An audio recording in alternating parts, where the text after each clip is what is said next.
Director general health Mohammad जमन बाहुटो civil अस्पताल नौशर फेरोज़ के दौरे ते पहुतो त इतला ते अॻूणो नायब नाज़िम डॉक्टर अब्दुल कदीर मेमण ऐं शहरी सिविल अस्पताल नौशर फेरोज़ पहुता ऐं डीजी सेहत खे अजायो वक्त ज़ाया करण ऐं रोज़ अस्पताल अची वक्त विञाइण जो चइजी मछिड़जी पियो, जंहिं ते अस्पताल इंतज़ामिया खे चयो त तव्हां ऑफिस में वेहो।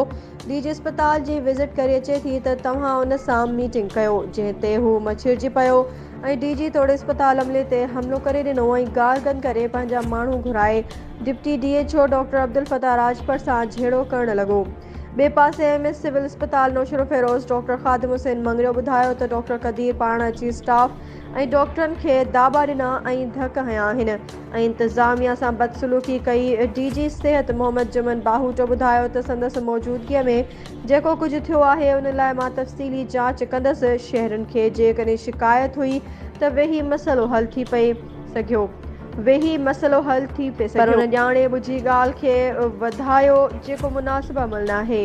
Report Mansoor Malik, bureau chief Naushahro Feroz.